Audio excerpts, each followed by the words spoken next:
Hello everyone, welcome back to Garima Pandit. कैसे हैं आप सब? उम्मीद है आप लोग अच्छे होंगे। सुबह के बज रहे हैं 10। मैं खाना बना चुकी हूँ और जा रही हूँ ताकि स्पीच थेरेपी करवाने। मैं अभी थोड़ा सा उसको प्रैक्टिस कराई हूँ घर पे ही, लेकिन मुझे ना तो उतना आइडिया है ना तो मुझे उतना समझ में आता है कि कैसे क्या करवाना है। मुझे आता जैसे आता है मैं उसको करवाती हूँ। मैं सोच रही थी काश कोई ऐसा मिल जाता जो कम से कम 3 से 4 घंटे पढ़ाता अच्छे से, लेकिन क्या है, बच्चे घर में कोई भी बच्चा अपने घर में कभी पढ़ाई नहीं करता है। हर किसी के बच्चों का यही हाल है, वो घर में नहीं पढ़ते हैं। अदर लोगों से पढ़ लेंगे बट घर में नहीं। और वहाँ का टाइम बहुत ज़्यादा नहीं है, 40-45 मिनट टाइम है। तो उसमें जो भी होता है, जो भी पढ़ती हैं घर पे चीज़ों को मैं बुलाती हूँ। पढ़ना नहीं चाहती क्योंकि इनकी एज ज़्यादा हो गई है। ये एज के अकॉर्डिंग में चीज़ों को पढ़ना नहीं चाहती क्योंकि इनकी धीरे धीरे हैबिट हो गई है। अगर ये चीज़ पहले इनका हुआ होता ऑपरेशन पहले से, तो आज ये दिक्कत नहीं होती। हो गया होता तो आज इतनी प्रॉब्लम होती ही नहीं। लेकिन कोई ना करने वाला कोई नहीं, सब कुछ खुद को ही शुरू से करना पड़ा। हर कुछ में खुद को ही झेलना पड़ा। लेकिन ये बहुत सारे कम लोग को समझ में आती है। उससे मैं दुनियादारी से बहुत कम मतलब अब रखती हूँ। समाज से किसी से भी बिल्कुल मतलब मैंने रखना बंद कर दिया है, क्योंकि मैंने देखा है, झेला है कि इसमें कोई आपका साथ देने कभी नहीं आता है, कभी नहीं। सब कुछ आपको खुद अकेले ही मैनेज करना होगा। लोग देखने तक नहीं आते कि किस स्थिति में हो। तो अगर एकता का ये चीज़ पहले आज हो गया होता तो आज शायद मुझे इतनी ज़्यादा प्रॉब्लम्स नहीं होती। तो अब सब कुछ मैं ही करने वाली। और मेरे 2 बच्चे हैं, कभी उनको संभालो, कभी कोई प्रॉब्लम, बहुत सारी समस्याओं से जो है वो मुझे जूझना पड़ता है। और ये बिल्कुल बोल और सुन, अभी भी दिक्कत इनकी ये है, अगर मशीन लगा दो थोड़ा बहुत जो चीज़ें सीखी है ये आ गई हैं और कह रही मम्मा आज हम लोग दोनों लोग सेम कौन पहना एकता? कौन पहना सेम? पैसे से आया है। कौन सेम पहना कपड़ा? ये कौन है? ये फ्रॉक।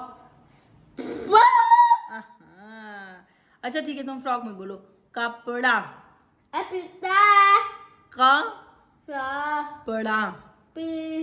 कपड़ा। मेरा ये कपड़े देखिए, कह रही हैं हम लोग सेम पहने था। तो ये हैं मेरे दोनों बच्चे और ये इनका मन इस समय चीज़ों में ज़्यादा लगा। देखो लड़ाई झगड़े सब चीज़ों में इनका मन सब में लगता है, बस कि उनका पढ़ने का मन नहीं करता है, बस उसमें है थोड़ी सी ये। ठीक है, अभी जा रही हूँ इनकी थेरेपी कराने के लिए। और इसे धूप में बहुत प्रॉब्लम हो रही इनको लेके जाने में। इनकी भी 2-3 दिन तबीयत खराब हो गई थी इसे सब चलते। ठीक है, और वही नहीं, थेरेपी का जो स्पीच थेरेपी का पता है पैसा भी बहुत अधिक लगता है। अभी तो फिर भी यहाँ तो तब भी थोड़ा सा कम है, प्रयागराज वगैरह में ज़्यादा ही लग रहा था। उसकी थेरेपी के चार्जेस भी बहुत ज़्यादा हैं, लेकिन मेरी मजबूरी है, मैं किसी तरह से कैसे इनकी करवा रही हूँ। और मैं यही उम्मीद से करवा रही हूँ कि चलो ठीक है, आगे चल के ये कम से कम ये है कि अगर हम लोग की तरह नॉर्मल ना बोल पाएँ तो कम से कम चीज़ों को समझे। जैसे मैंने कहा खाना खा लेता, ये चीज़ यहाँ लाओ, ये सब चीज़ें अगर समझने लगेंगी तो भी बहुत ज़्यादा आसान हो जाएगी इनकी लाइफ। ऐसा नहीं है, लेकिन एक चीज़ है कि पूरे चीज़ें को मैनेज करने के लिए बहुत ज़्यादा दिक्कत होती है। मैं ये सोचती हूँ कि काश मैंने पहले ही मैंने पढ़ाई वढ़ाई कर ली होती अच्छे से, किसी चीज़ में मैंने अपने करियर के बारे में सोचा होता तो आज ये स्थिति नहीं होती। लेकिन हम लोग का समय भी ऐसा ही था, मतलब ये समय उस टाइम पर ऐसा था ना कि बस ये लोगों की मेंटालिटी थी कि चलो बड़ी हो गई, शादी कर दो, हो गया। ऐसा नहीं था कि हाँ इसको किसी काबिल बना जाए। और मेरा भी कुछ ऐसे ही हुआ, शादी हुई, बच्चे हुए, सब चीज़ें शुरू हो गई, सब कुछ झेलना पड़ रहा था इसी में। धीरे धीरे बच्चे जब बच्चे हो जाते हैं तो वैसे भी कुछ नहीं हो पाता, सब कुछ उन्हीं को संभालने में सारा समय चला जाता है। और अब ये दिक्कत हो रही है कि कैसे क्या होगा क्या नहीं होगा, ये चीज़ों का टेंशन अब जाके होता है जब चीज़ें समय निकल जाता है। और जब से एकता हुई हैं मैं कुछ भी इनको लेके नहीं कर सकती। ये इनको पूरा दिन देखना है। इनको 10 मिनट लिए अगर मैं किसी के पास छोड़ती हूँ तो उसको प्रॉब्लम होने लगती है कि वो नहीं देख पाता है।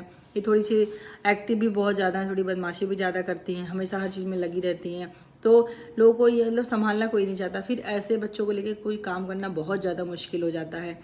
अब टेंशन तो कभी कभी होती है, लेकिन फिर भी लगे हुए हैं, काम कर रहे हैं, कर्म कर रहे हैं। हो सकता है ईश्वर कभी साथ दे ही। देखो चली गई, इसका मन भी नहीं करता रुकने का कि ईश्वर कभी तो साथ देगा, कभी तो ऐसा होगा, कभी ऐसा हो कि जो है सब चीज़ें ठीक हो, नॉर्मल हो। मैं इसीलिए लगी हूँ।